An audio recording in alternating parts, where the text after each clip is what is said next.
Civil score లేకపోయినా కూడా మీకు బండ్లు ఇచ్చేస్తున్నారండి. ఎస్, మీరు విన్నది కరెక్టే. మన భారత్ వాహన్ వాళ్ళు చూడండి, భారత్ వాహన్ కేబిహెచ్పి మెట్రో దగ్గర ఉంటుందండి. మెట్రో పక్కనే రత్నదీప్ ఆపోజిట్లో సౌత్ ఇండియా బ్యాక్ సైడ్ ఉంటుంది.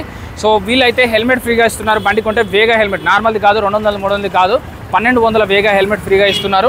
అలాగే రాయల్ ఎన్ఫీల్డ్లో 1 2 3 4 ఇలా 4 డిఫరెంట్ కలర్స్లో ఉన్నాయండి. మీకు జావా కావాలన్నా, క్లాసిక్ 350 కావాలన్నా, బుల్లెట్ స్టాండర్డ్ ఇలా అన్నీ దొరుకుతాయి. సో ఇది క్లాసిక్ 350 అండి, 23 మోడల్, 1,95,000 చెప్తున్నారు. ఇంకా నెగోషియబుల్ అవుతుంది, 12,000 తిరిగింది. అలాగే నెక్స్ట్ వెహికల్ రెడ్ కలర్లో ఉంది, క్లాసిక్ 350, 21 మోడల్ అండి, 1,69,000, 31,000 తిరిగింది, 1,69,000, 1,69,000 చెప్తున్నాం. మన వీడియో చూసి వచ్చిన వాళ్ళకి స్పెషల్గా డిస్కౌంట్ కూడా వస్తుంది.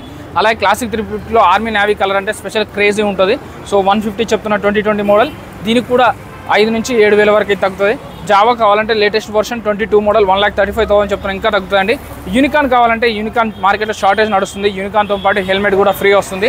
90,000, 22 మోడల్, 44,000 తిరిగింది. సీల్ బండి యూనికాన్ కావాలంటే మాత్రం 1,45,000 నుంచి 1,55,000 వరకు అయితే ఉందండి యూనికాన్ బండి. బట్ వీళ్ళు 90,000 చెప్తున్నారు, అది కూడా ఫిక్స్ కాదు. మీరు వచ్చి మాట్లాడితే 5-6,000 తగ్గుతుంది. లేదు మా ఇంట్లో వాళ్ళకి కావాలి, కొంచెం ఓల్డేజ్ వాళ్ళకి కావాలి, షాప్ పర్పస్లో కావాలంటే ఎక్సెల్ బండి కూడా ఉంది మన దగ్గర. సో టీవీఎస్ ఎక్సెల్ వచ్చేసి 100cc 23 మోడల్ అండి, 14,000 కిలోమీటర్ తిరిగింది, 50,000 చెప్తున్నారు, 4-5,000 తగ్గుతుందండి. 45,000లో వెహికల్ అనేది వస్తుందండి. అడ్రస్ చెప్పాను కదా, కేబిహెచ్పి మెట్రో వెనకనే ఉంటుంది, సౌత్ ఇండియా బ్యాక్ సైడ్ ఉంటుందండి. కేబిహెచ్పి మెట్రో దగ్గర రత్నదీప్ ఆపోజిట్లో ఉంటుంది. సో భారత్ వాహన్ అనేది వీడియోలో నెంబర్కి కాల్ కానీ మెసేజ్ కానీ చేయండి. చెక్ చేసుకోకుండా ఎక్కడ బండి కొనొద్దు.